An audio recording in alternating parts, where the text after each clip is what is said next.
around talking about creating a play for Abraham's tent on the topic of environmental responsibility. From the Jewish point of view, faith sees how we must be responsible for the world, taking an active part in the life around us by learning, by giving, and helping each other. In the Jewish tradition, we taught the Midrash. What is the Midrash, you might ask? I know.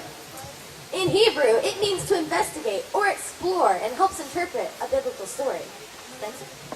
The Midrash we bring to you is the creation story, when God created the first human beings, Adam. Wow, look at these beautiful trees above us.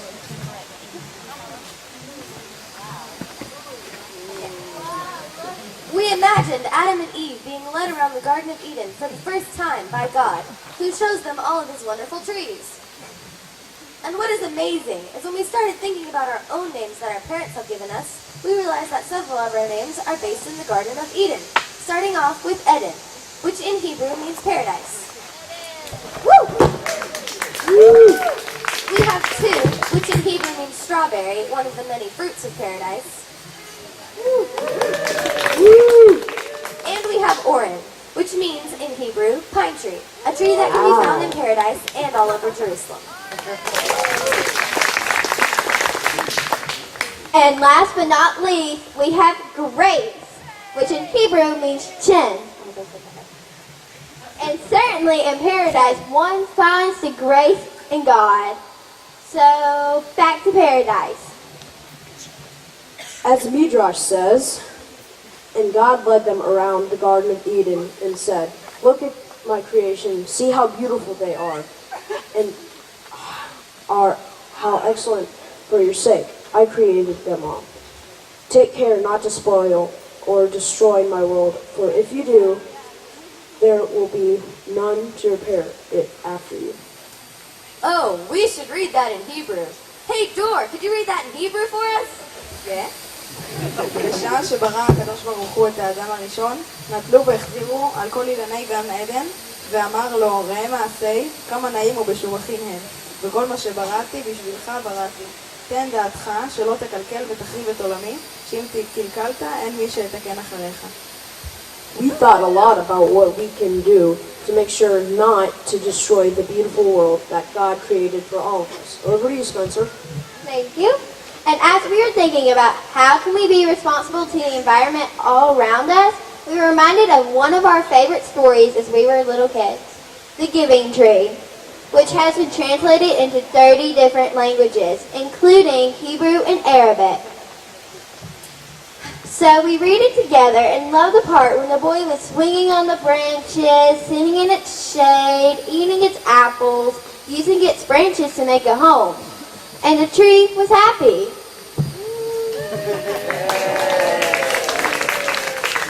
But we were all very sad by the ending that made us mad at the boy, since the tree was destroyed by him and his selfish ways. We all thought that the tree is the hero in the book, not the man. And we wish the giving tree could have ended in a different way. But we would like to create a different ending to the book, where the tree would really be happy. Now we have some guest speakers who will share what they thought about the story. Duncan? Well, I feel that God can be found in the tree. And if we realize the trees are godly, then man wouldn't be so quick to cut down the tree. If he knew that God was present in every tree. Thank you, Duncan. And now we have Aiden. לדעתי אלוהים עומד בצד ורואה את הכל כולל ההרס, ואני יודע שזה יקרה לכן לזהיר אותנו שלא יהיה מי שיתקן את זה אחרת.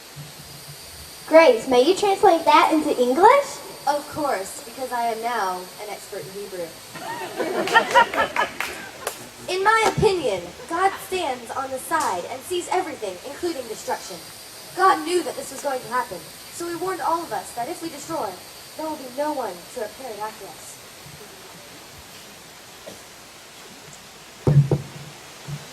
These trees are too beautiful to destroy. God calls us stewards. God calls all of us stewards, which we learned means helper. Over to you, Grace. The trees are also stewards, since the trees help us to live and to breathe. God says in the Bible Geometry. Deuteronomy. Deuteronomy, for man is like tree in the field.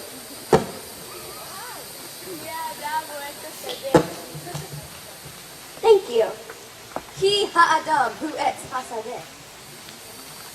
Thank you again. That means that each tree is compared to being a person. One Jewish interpretation says that this verse compares man to the tree, because like people, trees have the power to grow. And just like women and men have children, so trees give off fruit. And when a person is hurt, cries of pain are heard throughout the world. So when a tree is shot down, its cries are heard throughout the world. Trees have feelings, and we want to protect them. It's really up to us so that we don't destroy all this beautiful nature around us.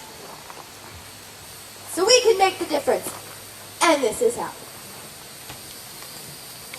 Water is precious. Every drop counts. So I will turn off the water when I brush my teeth. Thanks, we'll turn off the water. Woo! Yay, thanks! Good job! And Duncan.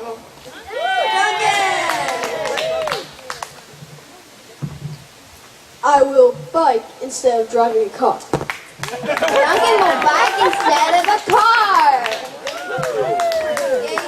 And Toot. Yay, too. I will compost. You will compost. Yeah, Grace, do you have anything? I do. I won't litter.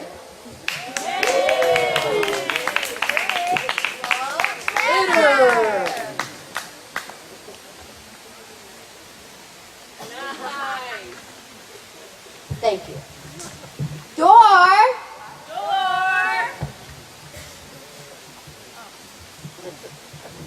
I will take public transportation.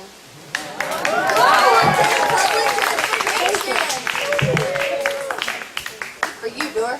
Take that bus. Do that.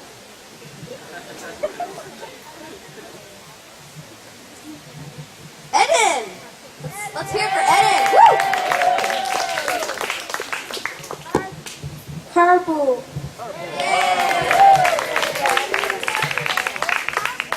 Eden will carpool. Yeah!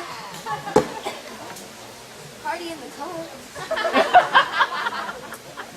Thanks. What are you gonna do? Actually, it's not me. It's Toot. Toot! Okay, Toot, what are you gonna do? What are you, Toot? Are you... I'm sorry, but I did what I could do already. Oh, no. I already recycled. Wait. I will compost. Yay! Vegas is gonna come. That's so great.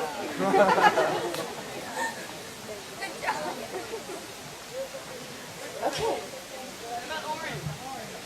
Oren, what are you gonna do? Are you gonna...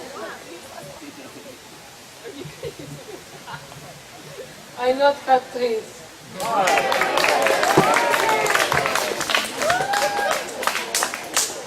Oren's not gonna cut down any trees. No, he's not. No. And let's hear it for Duncan, because he's gonna use less electricity. Woo! Yeah, Duncan. What do you use less electricity? Yes, I'm going to use less electricity. Turn off them lights. Sorry about that little break. And like they said, I will use less electricity. Yeah, but Duncan's already done that, so you can't. Well, Duncan, thank you for filling in. Why are we doing these things? Because God tells us these 4 words. It's up to us.